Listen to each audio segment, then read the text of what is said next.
And so, how can we work together? So I told you that I'd lay out the resource for you.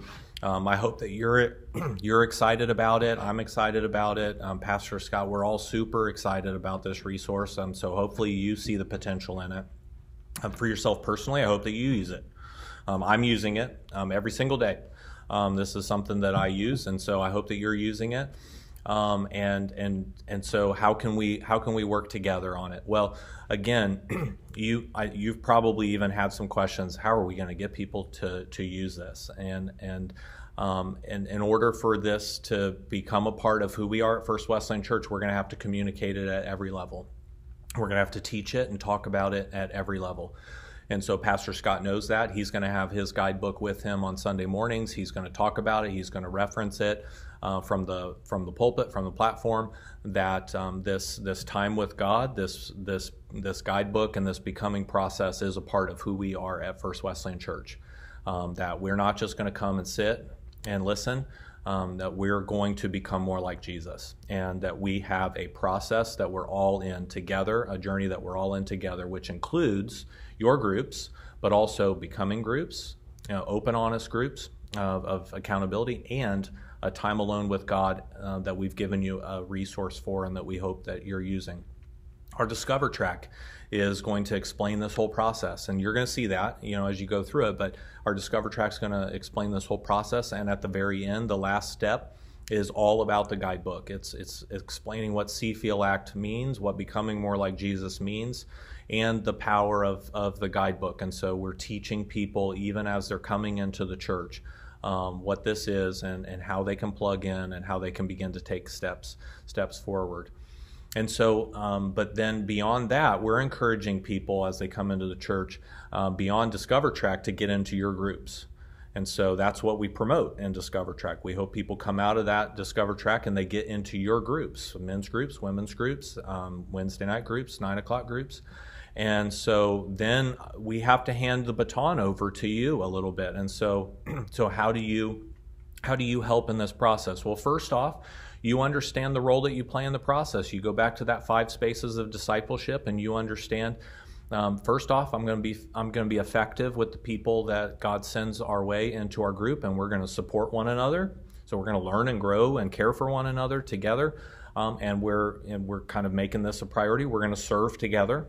And so we're going to find an organization in the community we're going to serve, and so we're going to get our people active at this level, and doing the things that Jesus did and said he wanted us to do, and that's how you fulfill the role there. How do you encourage the process of people taking deeper steps forward?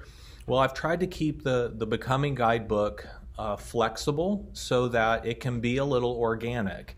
And so you're going to decide, your people, you know what's going on in your group. And so, and some of your groups are different. Some meet weekly, some meet for a semester, and some meet monthly. And so you're going to have some freedom in terms of figuring out, how you want to go about this. But just to give you a suggestion, an example of how this could work, is that as people are coming into your group, periodically, you just highlight the guidebook. That we have some that you're going to have there and in your room or with your group, and you're going to say, "Hey, listen, it's great to have you here. We're here to support one another and serve together, and we're learning. But there's only so much that we can do in an hour, and there's only so deep that we can go into what's going on in your lives. And so you need a little bit more than that. And so that's why we have this resource, and we hope that you're using this on a consistent basis to have a meaningful time with God." And then we also encourage you to be a part of a becoming group. And so in this group, we've got, Jim and Bob. They lead some men's becoming groups. And so basically you get together once a month and you just kind of talk through what God's saying to you. And so if you want to kind of jump in with them, we've got Sue and Patty over here. They're in the women's groups. And these are the women's groups that they're a part of. And we'd love for you to connect with them and kind of jump in with them. You see, I believe that that's one of the easiest ways that you can work with us in this. I believe that naturally this works as we take groups and we break them into smaller groups from the group above it. And what happens is that in order for people to be in a becoming group, they have to like one another. There has to be some chemistry. They have to trust one another. And in your group, built in already, are most likely people that enjoy being around one another, know each other to some degree, and that's why they're in your group. And so that's why they chose your group. They feel a certain amount of chemistry. There's a certain amount of relationships that are developing. There's a little bit of trust there.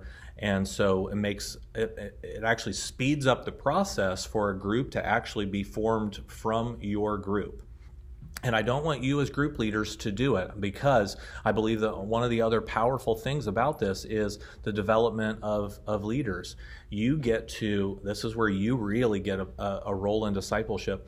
You get to kind of help develop some leaders. All of you in your groups have people who can lead a becoming group, who can get a group of people together and just simply start a conversation. Okay, hey, what are you learning? Where are you struggling? What steps are you taking?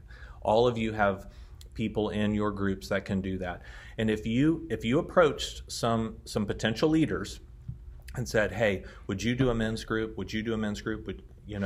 Would you represent your women's group? Would you represent your women's group? Whatever women's groups they go to. And then as people come in, one of the ways you're caring for people is you're helping to direct them to some places where they're going to be able to plug into the church and connect with the church in an even more personal level. And then you're developing leaders. Those 4 people are going to develop in leadership because they're going to start to care for those individuals that you've sent your way. And developing leaders that's a major part of discipleship. And so if you leave the class at some point, we have to find a replacement for you to lead that group. Well, we've got some leaders that we've developed, and so that'll be great. Even if you don't leave the class, that it's always great to have some leaders that's going to help you be more effective in your group. And so I know that everybody's group's different. And so women's groups, I know that you meet once a month and you get together and you're learning something.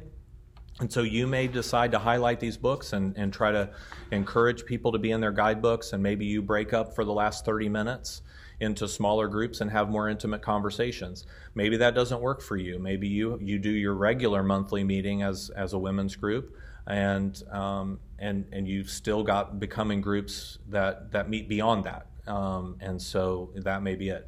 For men's ministry, we've kind of learned that men don't like homework, and so they don't maybe love to read a book and do as much outside, homework. And so I believe that a becoming group is actually one of the best formats, because we should be reading the Word of God. That's not homework. That's a part of our life. And so for men, this is a really good function. If you wanted to start a men's group, just start a becoming group. Just use this as your curriculum, and when we get together as guys, we just have these conversations. Now, you may have people come into your group if we're doing this effectively, and you say, hey, here's a becoming group, here's a becoming group, here are some becoming groups, and they say, oh, I'm already in a becoming group. That's great. That's wonderful. They've already found their place to be open and honest, and they're getting encouragement in that group to be in their guidebook, and so you've kind of served your purpose. Everybody doesn't have to do it one way. The goal is just ultimately to make sure that everybody knows about how important this guidebook is and how helpful it is, so that they can have a meaningful time with God, and that we have a high value on these smaller becoming groups, so that they can be with some people that can take a journey with them of life change and transformation. And so again, it's really, hopefully you don't see this as something new for you. That's a big burden. Hopefully you feel encouraged that we see what you do as a high priority. Discipleship's going to be a focus here at First Wesleyan Church. Becoming more like Jesus and making disciples is going to be a focus for us, and we're going to go all in on this. It's expensive for us to print these books. This takes a lot of resource, but we feel like this is where God is calling us. He's calling us to make disciples, and we have these resources, and so we're gonna sell out to this. So hopefully you feel like we're really valuing what you do. And hopefully you now even see some focus that helps you kind of understand, hey, I play a really valuable role in this process. This is what we do as a group, and we do that really well. And then beyond that, you just see this as we've provided you with some resources to help your people go deeper and grow, that you don't have to create, that we'll just make available to you, that you just simply have to highlight on a consistent basis. Say, hey, make sure you're in your guidebook, and we'd love to get you in one of these becoming groups so that you can have the conversations that we just simply don't have the time to have here, but we all need to have. And that's really all you have to say about it. Now, I do want to, last little note, I want to make myself available. There's a chance that I come to every one of your groups at some point, give you a week off from preparing a lesson, and I just kind of go more in depth in the guidebooks. We'll see if that's helpful. We'll see if that's necessary, but I'll just come and I'll explain, the guidebook step by step and why I feel like all of these steps are important, and really kind of how to go about it.